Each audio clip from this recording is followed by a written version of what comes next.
Okay, so I want to do a quick class review. I know I recently did one of these, so you are going to hear a lot of overlap and a lot of things repeated that way. I would just like to get on the same page a little more as a class. Now, granted, we all learn differently, different learning habits, so don't be discouraged whatsoever. All I'm asking is you put the effort in, and however long it takes, that's totally fine. Again, we're more concerned with consistency, not speed or anything like that. So the first thing is chromatic scale, which we should all be familiar with now, but we did change it today, where instead of just going down and up, we're going to go down, over a half step, up, over half step, down, over half step, and up, like so.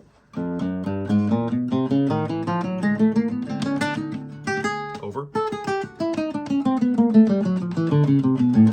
Over.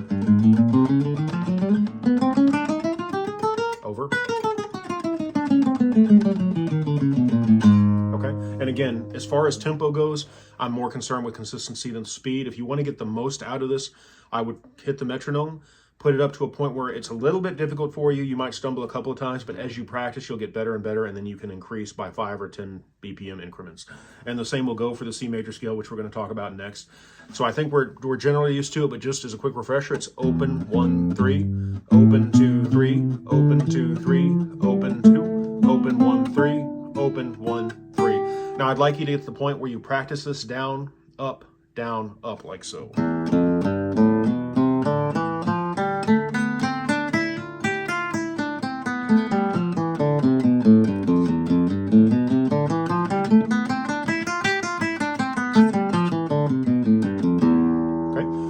Now, I'd also like you to practice this independent of what we just did, saying the notes as well. So again, as long as we know the pattern that we just did, even if you only know the first note is your low E, you can figure everything else out, because of course it just goes in the order of the musical alphabet, A to G, and then we start over. So if we start on E, we just follow the scale and we go through the musical alphabet like so. E, F, G, A, B, C, D, E, F, G, A, B, C, D, E, F, G. Okay? So get used to that. Practice it both ways, both down, up, and then also saying the notes. Okay, so the next thing I want to talk about, and this is one that I think I haven't pushed quite hard enough, is strumming. We should have been a little more consistent, so I apologize for that. But if we remember, our strumming is always going to be built off of eighth notes, meaning 1 and 2 and 3 and. So every time we have a number, 1, we're going down. Every time we have an and, we're doing an upstroke. 1 and 2 and 3 and 4 and. Okay, so the first thing we do to get used to that is just play the strokes like that. So we can pick whatever chord we want. I'm going to pick an A minor for this. Just 1 and 2 and 3 and 4. Okay, I skipped one, but 1 and. Okay, so. Okay, so that's one measure. 1 and 2 and 3 and 4. And so now, if we remember, we're going to take away the and of beat 1 and then also beat 3, meaning we still make the motion of the stroke, but we don't actually hit the string. So it's going to be like this: 1 and 2 and 3 and 4 and. Get to the point where you can do that cyclically again, cleanly. I don't care about the tempo. Now, the other thing, some students like to do a tap on beat 3 instead of missing the stroke, so it can be like this: 1 and 2 and 3 and 4 and 1 and 2 and 3 and 4. So you can practice it. Definitely practice it without the tap as well. If you want to also practice it with the tap, you can certainly do that. Okay. So we've talked about other time signatures. What we just did is 4/4. That's going to be the most important. But I also want to show you one here in 3 to give you an idea. So it's going to be 1 and 2 and 3, okay? 1 and 2 and 3 and, okay? So we do that in order. 1, 2 and 3, 1, 2 and 3. If we do it with the tap. A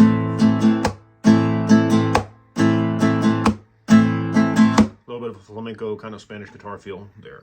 Okay, so that really does it for our rhythm as far as our meter goes. Now, again, chords are really important. I know some of us are struggling with that, and that's certainly understandable, so don't worry too much, but I want to make sure we put in the time. Again, tempo doesn't matter, but think also, too, not just memorizing each individual chord, but think about how you switch from one to the other. So, for example, A minor from C being kind of the most elementary as far as it's only one finger switching, right? So if we go from a C chord to an A minor, it's just moving that that one finger, right? Now let's say we want to go to an F from a C chord. We can just take these two fingers down. We want to go to a G chord from here. We'll notice these two fingers, look at the shape of them. Kind of the same deal. It's almost like the hand's going from here. Third finger goes down. We want to go from an A minor to an E minor. Shift up, finger off. So again, I would go from each one of these forms back and forth between all the different chord forms. So A minor to C, A minor to G, A minor to F, A minor to E minor. Okay, and D minor's in there too. We haven't done a lot with that, but go ahead if you're comfortable with it, throw D minor in there as well. So again, be really patient with yourselves through this. It's important. We will talk more about bar chords as we go. Again, I am a fan of learning how to work around without using bar chords, but I do want y'all to understand them nonetheless, so we will get into that as well for those that are wondering. So there's a quick review. Oh, the other thing I did forget, let's make sure we don't neglect our finger picking, which is this song that we did in the beginning, reset. Do that until the point you don't have to reset, and the muscle memory is there so you can go. And then we also have the melody. We have other videos on this, but remember the whole thing is this. Then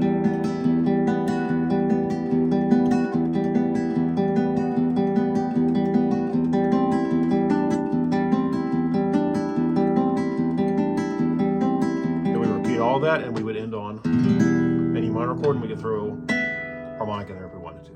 So there's a quick review. Whatever you're fluent in, feel free to just bypass that and keep doing it as normal. Anything else, go ahead and take the time, if you would, to really address and put in the time. So when we come back together, we can at least be a little bit closer as a class to doing this. Because I want to make sure everybody gets the most out of this that they can. If you need videos on specific things or there's something you're not understanding, don't hesitate to reach out and let me know. Either I can make sure I focus in on that on class, or I can do an independent video for it. So any questions y'all have, until then, God bless, take care.